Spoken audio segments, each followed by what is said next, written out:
please let me know, put them in the chat. I tend to go pretty quickly. I'm so glad you guys joined me today. I know that I wasn't the only person in the office or working, so it is nice also to know that you guys are here. So I just want to go over a few things on LinkedIn. You know, it continues to be an incredibly important and powerful platform and will be going forward. So if you've got anybody saying to you, I'm not sure that it's worth getting on LinkedIn, you need to tell them that it absolutely is, particularly given everything that's still going on in the world, right? So, you know, I think social distancing has 100% made it very clear about just how important LinkedIn is, social networking when we can't be together. I've actually become a little rusty on my own networking. And I personally, I've said this before, I'm not quite ready to go to conferences yet. I'm not willing to travel to Florida where a lot of conferences are, or frankly, anywhere that's unnecessary. So I am enjoying this. I also have found myself being much more efficient by the way I can network and build my brand and business online. And so I hope that you've also seen that. And I hope that your lawyers have seen that as well, because, and whether you're, you know, if you're a consultant yourself, I hope you've seen it for your own business. There isn't a lot, you know, obviously there's no substitution for in-person networking, but we will always have the ability now to network online. And it is a very fast, easy way to be connected to people. And so for you guys, I really think LinkedIn is where you should be. There's obviously other platforms like Instagram and Twitter, which has always been very difficult, I think, to build a brand because it requires a lot of focus and attention and posting. Same thing with Instagram. It's still difficult. And there's a lot of lawyers on these platforms. And Facebook is good to use in conjunction, because also there may be some overlap between your personal and your professional life. And so you want to make sure you capture some of that. And I think that that's always a good thing. Okay. So this is a look at my LinkedIn profile. If you're not connected to me, which I hope you are, I hope you will, but I put this up here for a number of reasons. There are a number of things here that the components to think about. Every time I do a program, I always say the same things, right? Especially with your profile. Spend the time to create a really strong headline. So that headline is that line right below my name where I say I'm helping small, mid-sized, and large law firms and blah, blah, blah. So you get 220 characters, I think it is, to describe what you do, how you do it, and for whom. If you don't optimize this, LinkedIn takes your most current job title and pulls it in, and that's your default job, that's your default headline. And that's okay, but you could do a lot better than, you know, let's say, for example, it says marketing director at X firm or attorney at X firm. Wouldn't you rather describe what you do and how you do it? So the headline is also important. Like I said, it gets pulled into Google. It gets pulled into all of your LinkedIn, like anyone searching for you.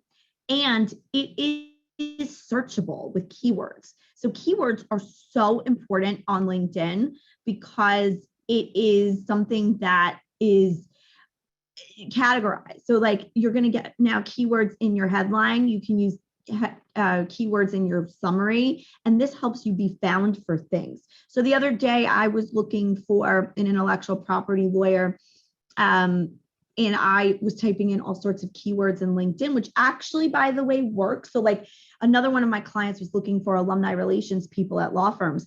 If you type in alumni relations, you will get a whole host of different things, but it won't necessarily be based on someone's headline. It could be in their summary, et cetera. So all of these fields are searchable by LinkedIn, and that's something really important to know. And there's a, you know, someone said in the chat, and this is free, guys, you don't need a paid version. I'm going to tell you right now, none of you need a paid version of LinkedIn. I have premium because I'm grandfathered into premium from years ago when it was $10 a month. You don't need it now, unless you're doing a lot of cold prospecting, et cetera. But I would rather that you guys use LinkedIn Navigator versus premium. Unless you're searching for a job and you're doing a lot of recruiting, I don't think you need it personally. Okay, so there are some other things here, and I find that a lot of people don't do this, right? So I've mentioned before your LinkedIn URL, which is at the bottom here. You see how it says linkedin.com, IN Stefanie Marrone. Please go optimize yours if you haven't already. If you haven't, it'll say something like Stefanie Marrone Q4WP9, which, like I've said a million times, makes me sound like a robot, right? Delete those characters. I'll show you where to go to customize your URL. You want to put your URL for LinkedIn on your email signature. A lot of people don't. It facilitates networking. You also, if you have a company page, which you should put the LinkedIn URL to your company page and your email signature as well, right?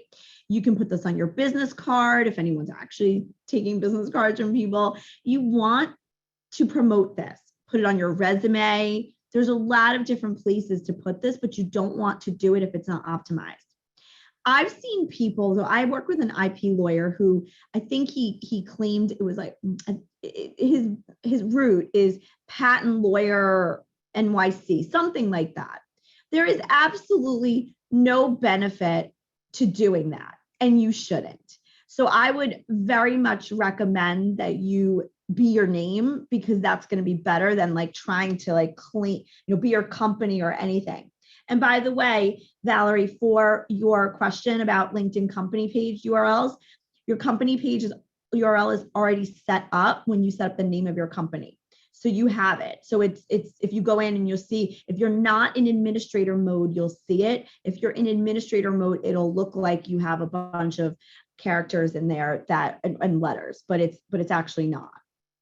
Okay, and so I wanted you guys to also look up at the top here to please go in and create a LinkedIn URL, a LinkedIn cover image. It's really important to do this. I've mentioned how you can do this. You can do it through canva.com, which has templates built in that you just type in LinkedIn banner and it will come up and it's resized for you. I used a bunch of images of me speaking. That's a big part of what I do. For you, it could be anything, right? Like, so this is a template I use and I just swap out the photos. If you use Canva, you'll be able to use their photos, because obviously you don't just want to take a photo from the interwebs because it is licensed, right? So unsplash.com also gives you free photos. So like, let's say I'm an IP lawyer again. I could find an image that has to do with patent law, with trademark law, the machines, like inside of things, how things work, right? I've had lawyers do, and individuals take pictures of things, use pictures that they've taken, a skyline, but it shouldn't be related to what you do, your professional background. It shouldn't be a picture of a flower or your favorite sports team or your favorite vacation spot or anything that is going to make people question, like, what is this exactly? It could also be your workspace.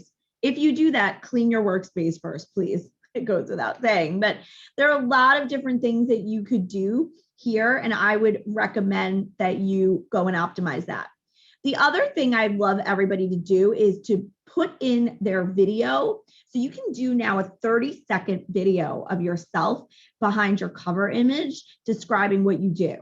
I'll put some more guidance on that, but you do not, by the way, need to hire someone. If you have a tripod or one you put on your desk, that's fine. I would just record yourself a few times doing it. And essentially it's a video that goes behind your profile photo that describes what you do. And I can send you examples of ones that I think are good in the follow-up. Okay. Also guys, you see here contact info, make sure that's updated. Make sure if anything has changed over the last 18 months, you have that in there. Make it easy for people to get in touch with you. You can have multiple email addresses associated with your LinkedIn account, but you can only display one. So make sure this is the one. If you have an old Hotmail account in here and you're not checking that, update it. And also know that, if someone's looking for you, they want to add you to an email list, they want to just email you quickly, they're likely pulling your email from the contact info. So if you've got your Yahoo email on here and that's not the one you check often, put your work one. That was a mistake that I had made early on. And if you work virtually, I don't think there's a way to say that on LinkedIn right now. It really wants to know where you're based, but you certainly could get into that you work remotely or that you're virtual in your description. Okay. So you guys know who I am. I'm not going to go through it. I've worked in law firms for a really long time, and now I consult with law firms and other companies like recruiting firms and legal data technology companies and accounting firms. And I love what I do, and I do a lot of trainings, and I can't wait till we can get back to in person, but virtual is doing okay for me right now. And so all of this experience has led me to be able to work with you guys and give you guys some ideas on the sorts of things you should be doing today. And I got to tell you, I was using social media way before most people were and encouraging law firms to do it. And there are still firms that aren't quite there yet. I'm working on a project to look at where firms are with social media, the good, the bad, the ugly. And it's not correlated, by the way, to how many followers you have or how much money you make as a firm. It's oftentimes the smaller mid-sized firms that are doing a terrific job on social. So just know that it requires very little money to do this. It does require effort, but you can be very strategic and stand out on social, and you don't need to have 20,000 LinkedIn followers at all to make a big impact. Okay, so I've talked about why it's so important for lawyers to brand themselves. And honestly, it's really today because we have the internet and we've got so many lawyers, and people can look you up and look for a different kind of lawyer online. I mean, they're doing this, not to say that that's how people buy legal services, but when they hear your name, when they say, oh, I've heard Stefanie Marrone is a good social media person, she's a good marketing person, they're going to go and check me out online. Whether it's through immediate place would be my Google search results. And then they're going to go through and look to see at other things. Now they will go to LinkedIn because they want to know who I know, who they know. And so this is why I say all the time, you should be auditing your connections. Okay. What do I mean by auditing your connections?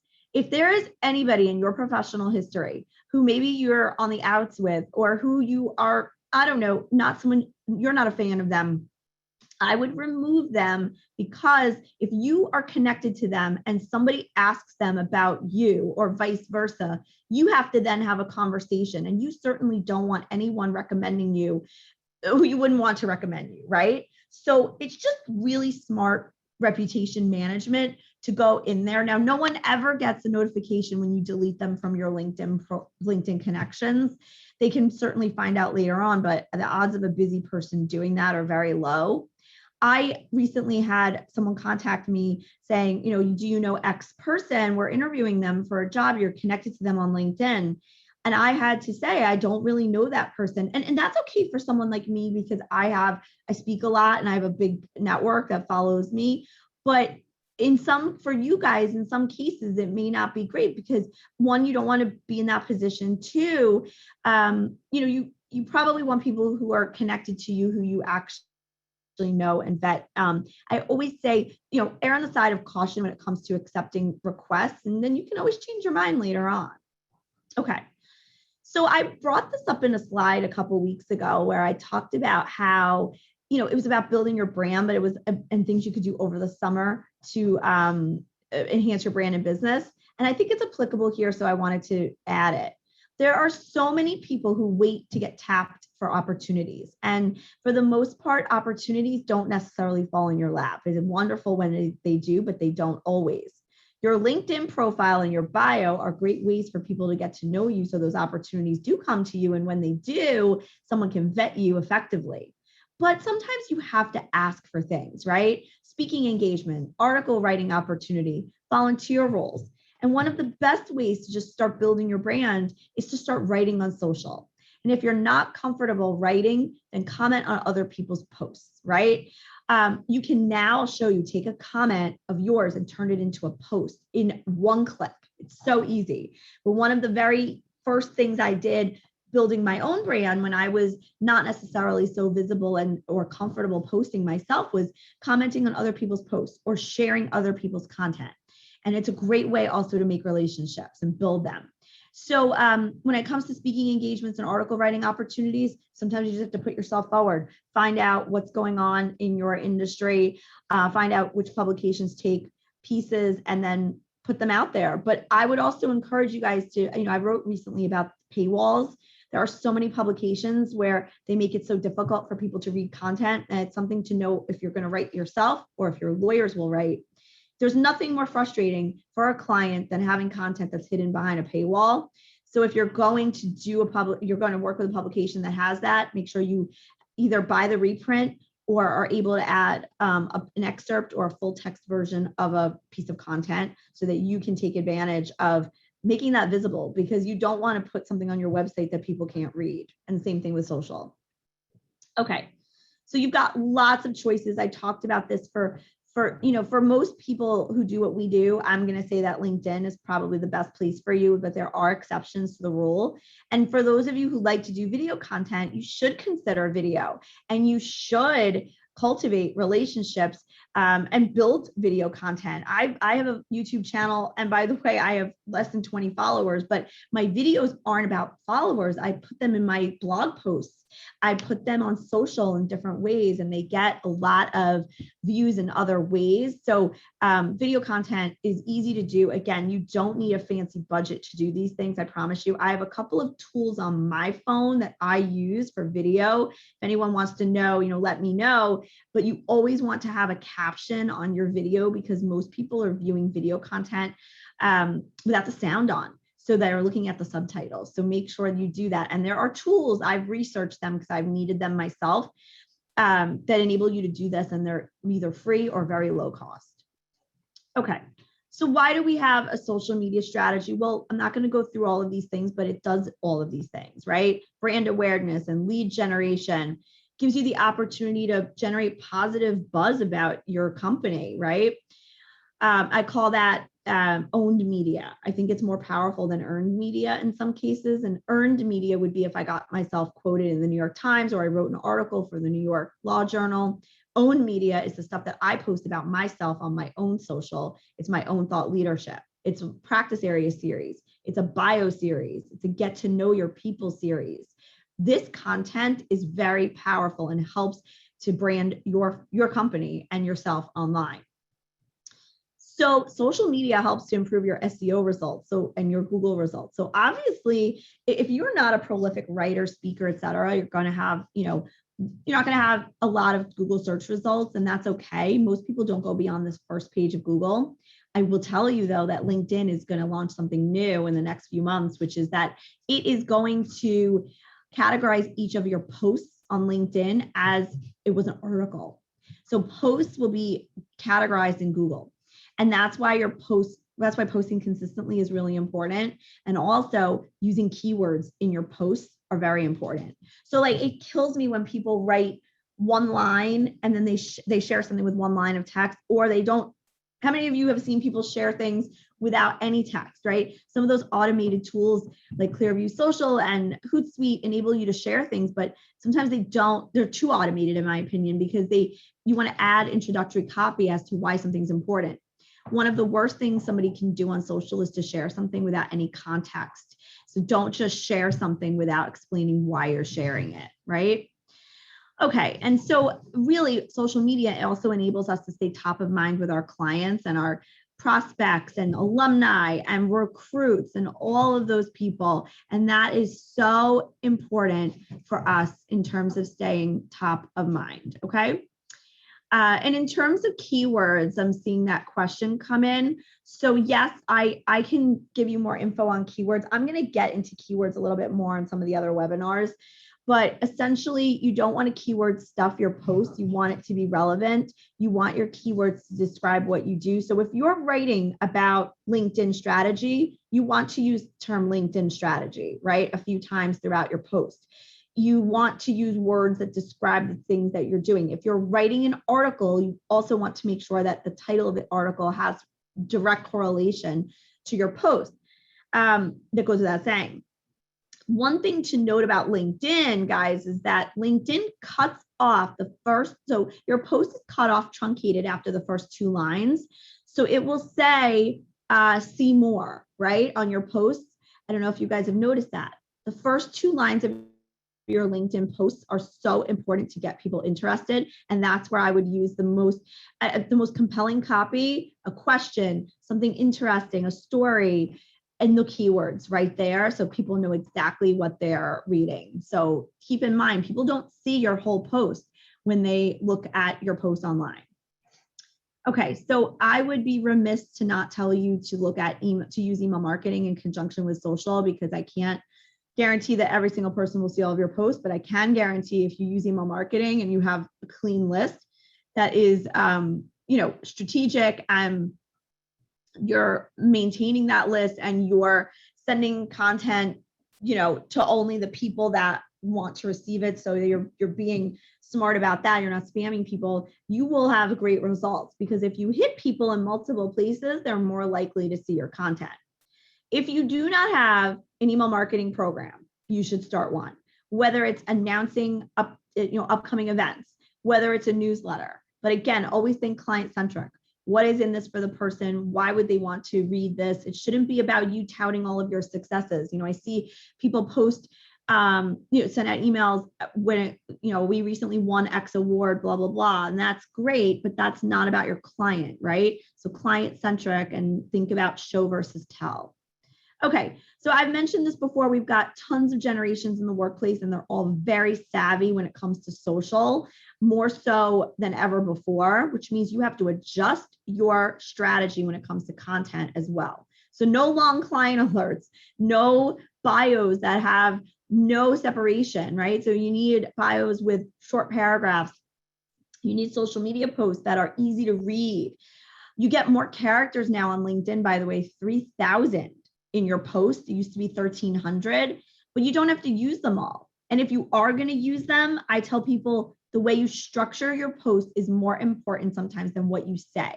So if you write one post with a lot of copy and no section breaks and no paragraphs there and no bullets, you're going to lose people, right? So short paragraphs, like I said, the first 2 lines are the most important lines of your LinkedIn post. And I'll go into this a little bit later. There are some new rules in the algorithm that help your post be found or not. Do not shred the wee pad. Okay, that was not directed at you guys. So I obviously love LinkedIn, and one of the reasons why I love it is that most people don't use LinkedIn for content, right? This is a great figure, guys.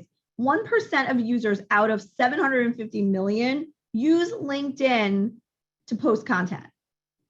Hello, do you guys see the opportunity there? Free content, brand yourself. There is a sea of people who do what you do who aren't using this, so use it, right? It means more business leads and brand awareness and potentially career opportunities. Most every client I have gotten since I started my own business has come through LinkedIn. And I've gotten a few job offers, by the way, too. So know how important that is for you to be using it and networking and getting in touch, by the way, also with people with whom you haven't been in a long time. The pandemic is a great time to be doing this when people feel disconnected and they want to connect. And so why LinkedIn? I went through all of these reasons and I won't again. And you should be more active or you wouldn't be on this webinar. And I know that you know this.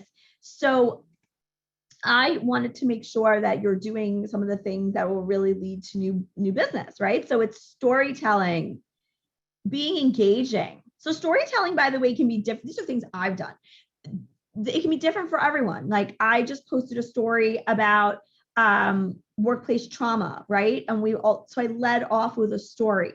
I've seen lawyers effectively tell stories like why they became a lawyer, why, and it's framing it for like a Chambers award, right? So they were recently ranked in Chambers, and I cannot stand those posts that are like, I recently was honored by Chambers, blah, blah, blah. Okay, who cares? I'm humbled. No, you're not, because you wouldn't say that if you really were. You would talk about somebody else, like you talk about your team or how you got to where you are, how it was your client who really did the lifting and got you, helped you get where you are. Anything that can showcase what you do, why you went to law school, what challenges you faced, that would make you more human and more relatable and make the story stand out. And I always promote other people. I have a Women Who Wow initiative, which many of you know about. but I believe very strongly in using my platform to help other people. And, whether it's helping other people or writing about other people, if you see something that you like that I've written, you could certainly share it. Same thing with a colleague. And that will also, a client, a prospect, right? That will make your relationship stronger. And then posting helpful content is always something I like to do. That should be the basis of your social strategy. Even when you have to promote yourself, turn it on its head and do it in a helpful way, and being responsive. So responding to your comments is very important. It will help the post do better in the LinkedIn algorithm. The other thing being responsive does, so responding to messages, it will just improve and enhance relationships. Okay, so I've mentioned before how I feel LinkedIn's notification section is one of the most important sections on LinkedIn. And I hope that you're using this to your advantage. This is that little bell. This is for birthdays and anniversaries and congratulations in general. One of my clients recently got a new piece of business because he wished someone a happy birthday. So he wished someone a happy birthday at one of his clients, and it got them to talking more. And then they decided to take it offline. And it turned out that he had a piece of business for him. Okay. Now, I know job anniversaries seem silly, but they're not. So-and-so celebrated 5 years at X place. It gives you a reason to be back in touch with that person, right? You could say, oh, wow, Jim, I can't believe you've been at X firm for 5 years. Time flies. How are you? I like to reference something about people that I know about them, whether it's like something they told me from their past, their kids or whatever. And if you have a bad memory, find a way to track this in a way that works for you, whether you have a CRM system, you do it in Outlook, you have a chart, an Excel spreadsheet. I just happen to remember things like that. So reference something from the past, from working together, from someone you know in common, right? And then anytime that you can have a reason to be in touch with someone that isn't just a check-in email. No one likes a, hey, Jim, just checking in. It's much better to have a reason, right? So this gives you some reasons. You could share an article they've written. There's lots of ways to cement a relationship with someone and get back in touch. Okay.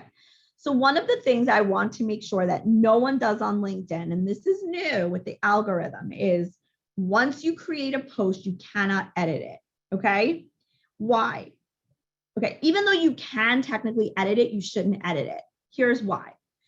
Posts are now with the algorithm so categorized such that if you make an edit to your post will go back to square one in terms of the rankings it got and the visibility it got with the algorithm. Okay. So it essentially tells the LinkedIn AI system that your post is a new post. And so any clout that it had will be removed. If you see an error with your post, first of all, you should proofread it really, really well beforehand, but I know these things happen, or you want to go in and tag someone or add a hashtag or fix one thing that's really bothering you. If it's within the first hour or 30 minutes, you should delete the whole post. If it's later than that and the post is getting traction, don't touch it, even if it kills you. Maybe address it in the comments, right? But if you touch the post, you'll go back to square one with the algorithm. Why? I have no idea. I believe that it has to do probably with this AI system, and it's giving you a ranking of your posts, and it does well, but then it's going to move down once you make an edit to it. So same rule for company pages, although company pages don't rank as highly as personal posts anyway. LinkedIn gives personal posts more clout. I hope that makes sense to everybody. Just try to edit it as much as possible before you actually post it. And if you have to edit it, you should delete it if it's within the first 30 minutes or so, or hour. Okay. So avoiding these me posts that are they're just very braggy. So I'm a super lawyer. I recently received lawyer distinction awards. Yeah, everybody wants to celebrate you. People like when good things happen to people, but people don't like it when you talk about yourself in a boastful way. So I saw this post the other day, and I put this on another webinar, and the folks on the webinar agreed with me. I'd love to know what you guys think. I don't think that this is a helpful, humble post. I'm thrilled to share that. First of all, do you know how many people start off with that? It's so boring. And then what I find so humbling is that the process is based on peer review. So the people who are at the top of their own game also think I'm pretty good at this. Is it just me, or does this sound very boastful? Also, clients don't care about peer review awards. They care if they're going to care about any award, it's going to be Chambers, because it's what the clients say. Although I'm still on the fence whether I think these are worth the time commitment. But let me know in the chat. Do you agree with me that this isn't necessarily the most humble post, and that there is a better way to do this? So I think, maybe she's stuck in that last line to try to get it being humble, but it didn't strike me as being very humble. And I just think this doesn't do anything for you. This just draws attention to the fact that you think you're great. And I would much rather you post content that is client-centric, that is helpful, that is useful to your clients, versus something like this, which is just, I think, fluff, right?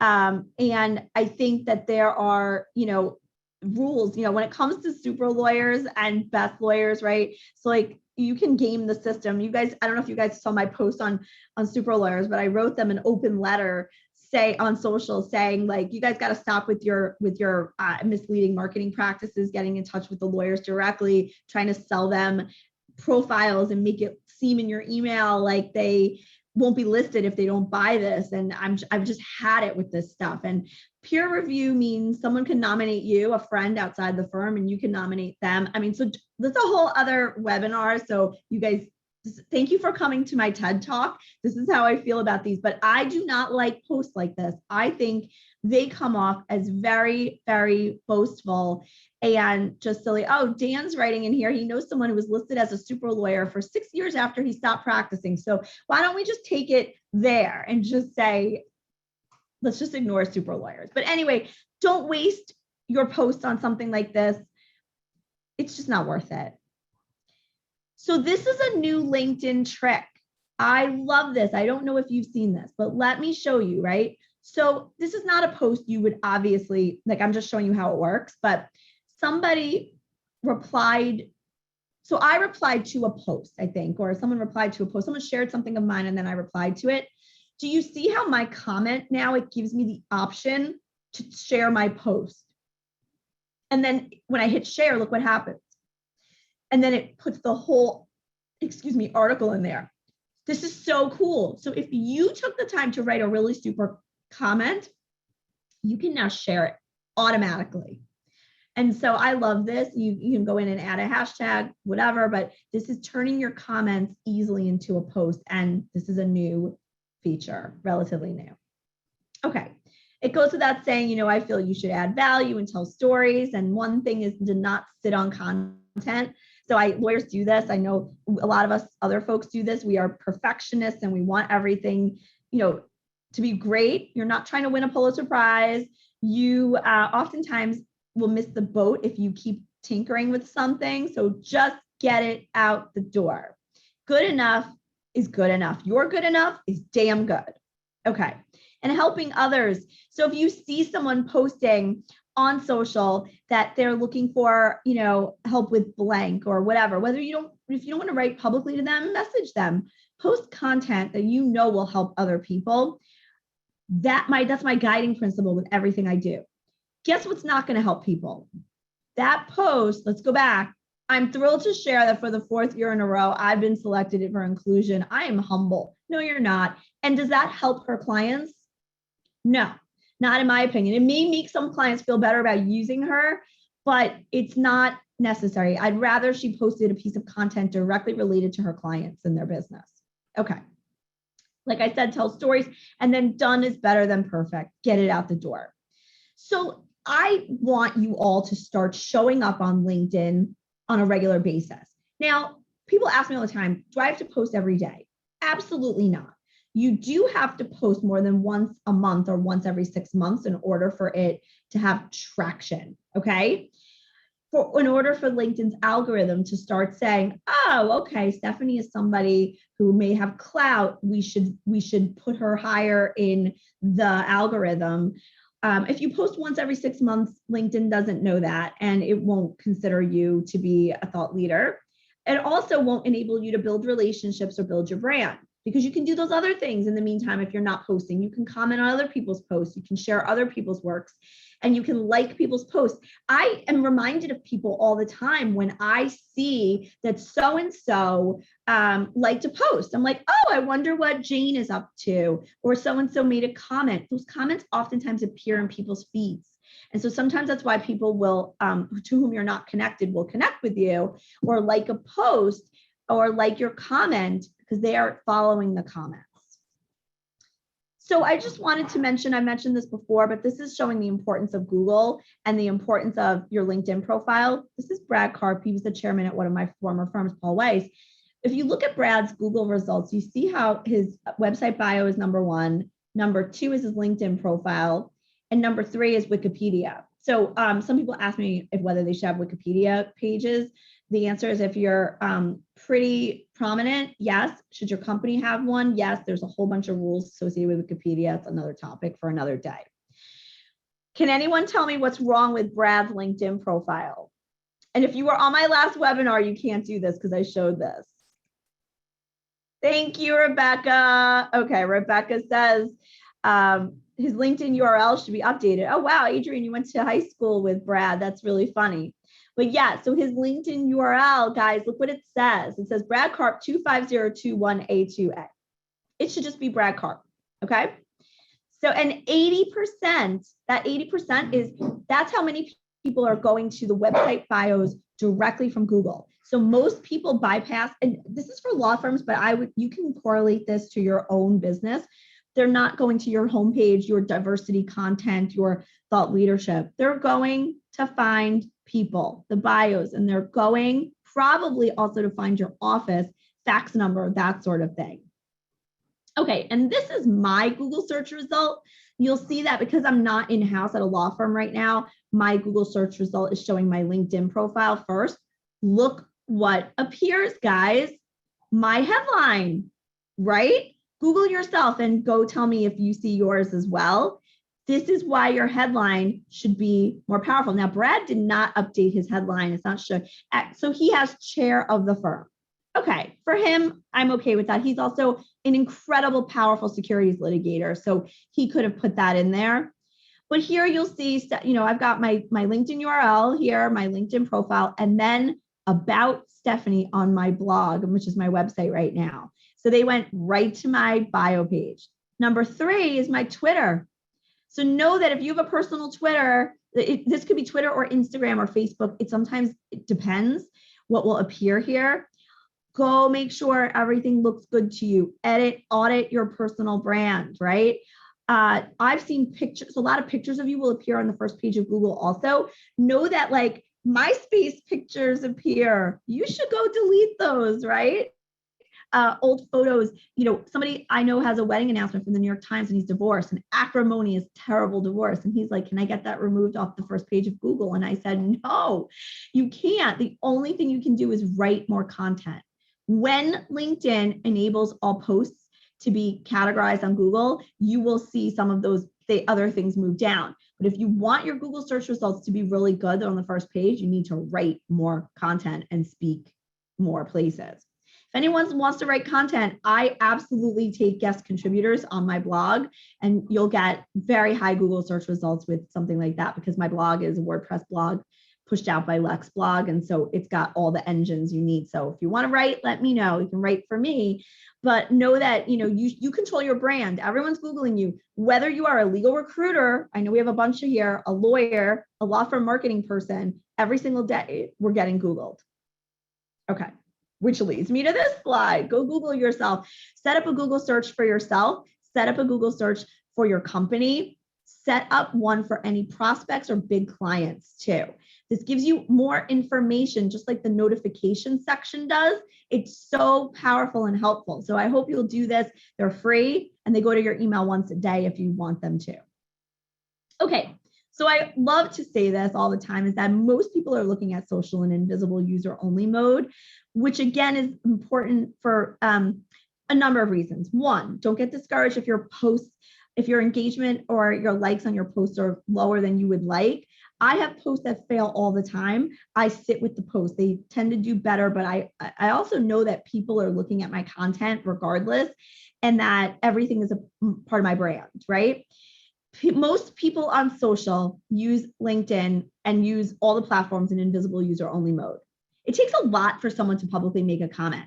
I've had people say to me, Steph, I love your content, and they've never once liked a post of mine. Or some of you attend my webinars and you've never, ever interacted with me online, but I know you like it because you're coming, right? So just assume the same is going on for you. And the good news is no one has any clue really what they're doing. So the bar is so low. So that's why it's so good you come to these webinars, right? A lot of people are not good at it because they don't put their client first. And that's my biggest issue. That's that post I keep showing, the humble, which is not a humble brag post about why she's so great. Everything you post should be with the client lens. And actually, Valerie, I know you're on this webinar. You had a terrific post the other day, and I want to ask you about it when we finish the webinar, where the idea came from. Maybe you can put that post in the chat. And it was very, very client-centric and helpful and had tips. And I'm really glad that you did that. So everybody here, guys, you want to have more than 500 connections, because the more connections you have, the more people will see your posts. Should I connect with everyone? No. Should I audit my connections? Yes. What happens when I get to 500?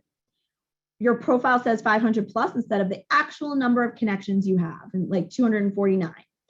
I know every single one of you knows more than 500 people. If you want to talk about how to build a connections plan, come to the webinar I'm going to be doing a little bit later this month. You should be thinking about all of your alumni with whom you used to work. You should be thinking about former classmates, people you've spoken on panels with, been on bar association committees with. There is so much that you can be doing to build your network, and it should be something you build all the time. Okay, and again, though, it's not about the quantity of your connections, it's the quality. And don't request people you don't know too often, because they could mark you as someone they don't know. If you get 10 of those in a month, you get dinged from sending more requests. So what do we post? So what you post on social is more important than how often you post. So people say to me, oh, should I post every day? No, not if you don't have anything to say, and not if if you posted 2 times a week and those posts were going to be awesome, post 2 times a week, then feel the need to post 5 times a week. I have a lot of content, so I post a lot, and this is what I do for a living. So that's why it's easy for me. It may take you more time, or you may want to think about a post. I try to do my posts on the weekends. I also do them at night. I write most of my posts on my phone in the notes section, and then I post them in the morning. I always try to post in the morning, because the later you post, the worse your post will do, because of the time differences, because of people's patterns when they're on LinkedIn. Most people are on LinkedIn in the morning. And then just the fact that if you post in the evening or after 5 o'clock, your post will get replaced and supplanted by posts that are coming in from the next day. So you have the best shot posting in the morning. And that leads me to this slide. This was before COVID, but I will tell you that you actually can have a lot of luck posting on the weekend too. It will be less, it will be a different audience, but you can catch people there too. But take your local time difference into consideration. And there are social sharing platforms that enable you to choose the times to post content. So Hootsuite is an example of this. Sprout Social also. And there's really no worse day to send content except for Fridays. I do not like to post on Fridays unless I'm posting in the morning, and I certainly don't post on Fridays during the summer. Most people just are checked out. So here are some other things to think about. Which social platforms are you going to focus? You do not need to be on all of them. You should not. You are going to have a very difficult time managing your brand if you are on LinkedIn, Facebook, Twitter, Snapchat, TikTok, YouTube, and I don't know if I didn't mention one. But you do Pinterest, but you do not want to do that. And you can't post the same piece of content on every platform. Your content needs to be tailored for the medium, because the voice is very different. The images are different. The hashtag strategy is different. So if you don't know how to do this, there's people like me, and also people at your own companies that can help you do this, but you do not want to just post something, make a post once and post it everywhere. Word count is different, etc. I think you should all make an editorial calendar. That's how I also manage my post, and I can send to you guys what I use. It's a very simple visual calendar, and things change.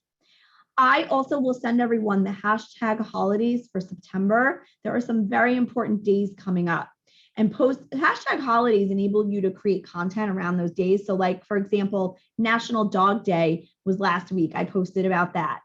National Hispanic Heritage Month is September 15th through October 15th. If you have Hispanic employees, you may want to do a campaign, or if you're Hispanic yourself. There are a lot of days like World Autism Day, Breast Cancer Month is October. You could do a whole series around that. These days are gifts that keep giving. National Coffee Day, my favorite, National Donut Day or National Nutella Day, getting a picture of your people eating a donut. Now, who decides when these holidays are? I mean, for some, it makes sense. It coincides with holidays, and coincides with historic events. I don't know why National Donut Day is the day that it is. I personally believe every day should be National Donut Day, but that's just my 2 cents, right? Analyze your competitors is very important. I track what my competitors are writing about, and they track me. I do the same for my law firms, the same for my recruiter clients, because we want to know what other people are writing about. And please learn to use Canva and how to use hashtags. I have separate programs on both of these. And if you're interested, just shoot me a note, let me know, and I'll send to you. I have recordings of them as well. Be yourself. It's the best advice I can give you. The posts where I inject some of me, my personality, challenges, those are the posts that do well, and I'm still being professional. And by the way, anybody who doesn't think you're professional or thinks that you're posting maybe your posts are a little bit on that, kind of on the line between personal and professional. Everyone's different about what they want to share, but I will tell you that the world has changed. Our industry has changed beyond anything I could have imagined. We are not the same law firm in legal industry we were 18 months ago. We are an industry that's been very much affected by the pandemic, and we are more casual. So no bios on your websites with the surnames, no defined terms, I don't even know that you should have headshots with suit and ties anymore, or you should have an option that's a more casual. Take a cue from your clients and what they want and what they're doing. I talked about paywall content. Just be aware of that. It's something that is really annoying. And I think it's something that we all need to think about, when we're deciding where to publish our content, and then how to publish it. If you're going to publish articles in third parties, you need to have a reprint budget, because you cannot make it difficult for people to find your content. These are things, the tools that I use. Reusing and repurposing has been part of my success, a huge part of my success. And for my clients, for every piece of content, you can come up with 4 or 5 posts from each. People don't remember what you post. Also, evergreen content. Those are like, for a recruiter, 5 things you need to do today to be more hireable. How to move in-house. What law firms are looking for. You may have to update these a little bit, but you shouldn't have to update them too much. For a law firm, why you need a will, what to do when you get a subpoena, what to do when you want to go private. Those are guides. These are great. That's where you put your money on Google. That's where SEO comes into it. That's where you do signups to get the content so that you can capture people for your email list. And I can do a whole other program on SEO and Google and all that stuff. And so for you guys, I'd love for you, I will send this slide, but if you're going to take a picture of a slide, this might be a good one. This is a social media to-do list, and I won't go over this, everything on here, but these are just how you can build your brand. And if you want it, message me and you can have the downloadable version. I have a worksheet that goes with this too. These are all of the things that you should do. And by the way, I was building my brand long before I started my own business. I actually had no idea I would start my own business. And this is a note for everyone out there. You never know where your life is going to take you. So I was building my brand, posting on social as an in-house marketing person for a very long time.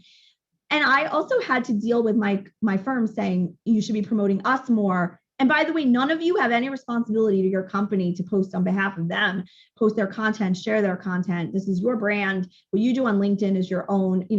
I know that a lot of people sometimes feel uncomfortable about that, or they feel like their companies are monitoring them, especially working from home. But know that, you own your brand. If you don't work for a company that's going to be supportive of you with, promoting yourself, you may not want to work there. And this is the hottest job market in 20 years right now. So there's no shortage of jobs. Trust me, I'm sure a lot of you are getting calls just like I am. So just know that you own your social feed, and you should be posting long before you ever think you need it. I've gotten speaking engagements just from sharing content, not to be helpful. And that's all I've ever done. And good things have happened as a result. And also, not everyone will like you, and that's okay. People will unsubscribe from you. You can unsubscribe from people. You're not everyone's cup of tea. That's totally fine. Don't get hung up on that. There's a lid for every pot, I think the saying is. So you won't be everyone's first choice when it comes to content, but you will find your audience. I certainly am not everyone's first choice. I mentioned both of these things. It's the posting on the weekend, building your brand by commenting on other people's posts.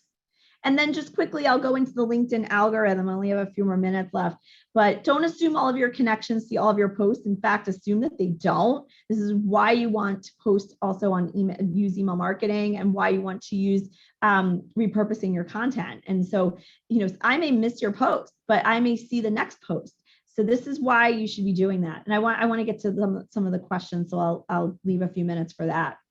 There is a difference in post reactions. So liking a post is worth less than if someone comments or shares the post. That's the holy grail of sharing content. I do not believe in LinkedIn pods where, you get together with people and you say, hey, I'll share your content if you share mine. But a lot of firms do this, and I don't think it's the same thing. When I post something for my clients, I say, hey, I've shared this. Can you guys go like it? And then this is intro text to post.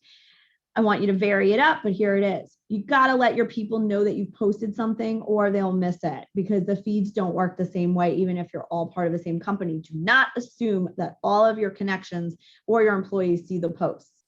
And posting content regularly is the best thing you can do.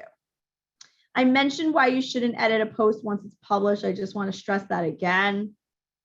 And then, guys, this is how you can edit your newsfeed. So those three little dots at the top right are your gateway to everything. When you click on that, look what I see. So I'm looking at an ad. I hate LinkedIn ads. I wrote about this the other day, and a number of you told me you feel the same way. There's no level of membership on LinkedIn that enables you to get rid of all of the ads. No matter how many times I tell LinkedIn I don't want to see certain ads, they still send me the same darn ads. I've seen so many M&T and T&D Bank and Citibank and Hootsuite. So this is what you can do when you click on those three little dots. You can save a post for later. You can copy the link to a post. That's how you share a post. You can embed the post. So with some websites, you can embed a LinkedIn post directly there. You can report an ad. You can improve my feed. These two essentially do the same thing, but they don't work 100%. So you can say, I don't want to see this topic, this content. It's annoying to me. I love that one. I'm always like, it's annoying to me, LinkedIn, and they still send it to me. And then you can click on, why am I seeing this ad? And it's going to tell you that it's doing ad preference work, but it really, I don't know. I don't think it does a great job here. And then to this point, so this is new content for my programs. Your social activity on LinkedIn impacts the type of content you see. So connect with people you know, because, so when you connect with people you know for the first few weeks, you're going to see more of their content.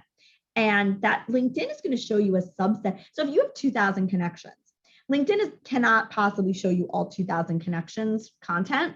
So what it does is decide what to show you based on your likes and dislikes and who you've accepted recently. Okay. So you should tell LinkedIn what you like and dislike. That's what I just showed you with those three little dots. That gives you that toolbox of options where you can do all of those things. And that is a way for LinkedIn to then remember you and your preferences. Doesn't always work, but it does sometimes.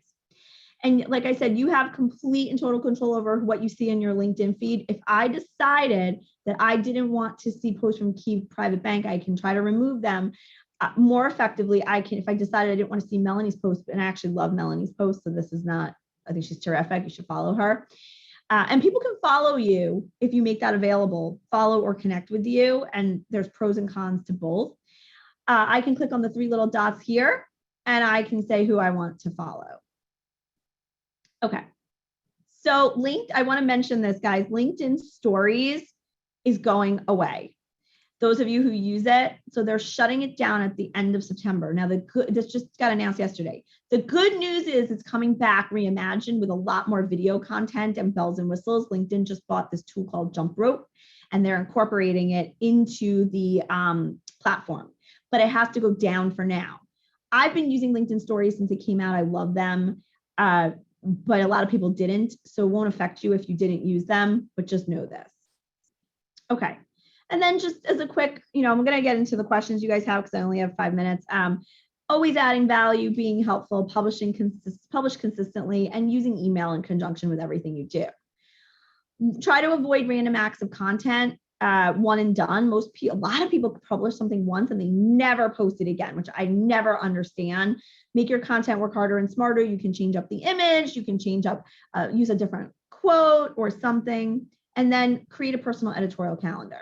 If you're not comfortable posting on your own, please go ahead and curate, collecting, organizing other people's content, and writing a takeaways piece after every webinar you attend or event at which you speak. This was the key to my early success on LinkedIn. This was the key to building relationships. So before I spoke myself, I used to write up webinars that I went to and then tag the person in the post and talk about the things I liked. And then I started to get more visibility. And then I started to do it for my own webinars as well. So takeaways. So you guys could easily come up with 2 or 3 takeaways from today's program and write a post, right? Feel free to tag me. But this is how you can start building your own brand and do it for your companies as well. And then just, think about what to write about. Here are some ideas. Always look at other firms and companies to see what they're posting. I'm going to not have time to go through the rest of this today, but I've got on my next program, all of this stuff. You'll see there's so much here, hashtags and all this stuff and all these profiles. But I will tell you just to go to the end of here, I will give you guys this cheat sheet. And then here's some homework to do. I've given the same homework over and over again because I do think it's worthwhile. Create a strong headline and cover image, update your bio and LinkedIn profile, join LinkedIn groups. Oh, join LinkedIn groups. Why? Because you get connections, new connections. And if you're doing a webinar, share it in the groups. So I share some of my stuff to the ALA and the LMA's website, LinkedIn groups, and that's how I get attendance sometimes for my webinars. Reach out to 3 contacts with whom you haven't been in touch. And just start, write an evergreen article, set up those Google alerts. And I've got a couple webinars. One of them is coming up. It's why you need a LinkedIn company page. And it's updated from the last time I did it. And then another one on LinkedIn profile do's and don'ts. So I'm going to just stop sharing and look at the questions now. I want to thank everyone for coming. Okay, someone asked, can you review changing a comment into a post? Yeah, I think I'm going to do, Leslie, another post on this. I'll do a blog post and I'll put it in the follow-up, but essentially it's really just what I showed you guys. It's just taking the comment and then sharing it. LinkedIn will give you the option to do it. And I think it's worthwhile to do. And let me look here. So video apps, yes, I will post them, Adrian. So some of the video apps that I use, the one that I really like is called CapCut, CAPCUT. I think it's paid, but I think it's I don't buy anything that's expensive. So this is the best one I have found for captions. And sometimes you'll have to go in and edit the caption a little bit. It will get, there versus there wrong. And some of the terms of art we use in the legal industry, it may not get them correct. So you may want to just go in there and edit that. So let's see, if you have a post, won't it take away from the days I post in terms of SEO? No, sharing a post is actually a good thing. It counts towards your own SEO. So just use keywords in the post to describe what it is. Let's see. And Valerie, it's the post you did the other day. I think it was tips. the other day, I certainly can find it and tell you. I don't know which ones you posted lately. If you post an article on LinkedIn and also on the website, will you get dinged from an SEO perspective for duplicate content? I don't think so, no, because it's different rules that apply, but you shouldn't put in the same article in LinkedIn that you would put in to your blog. So it can't be the same title. You have to change it up a little bit. So that, if that's what you meant, then yes. All right, so I've got a couple of other webinars coming up. I want to thank everyone for joining me today. I hope you have a great Labor Day and keep posting. Let me know if you have any questions. So thank you.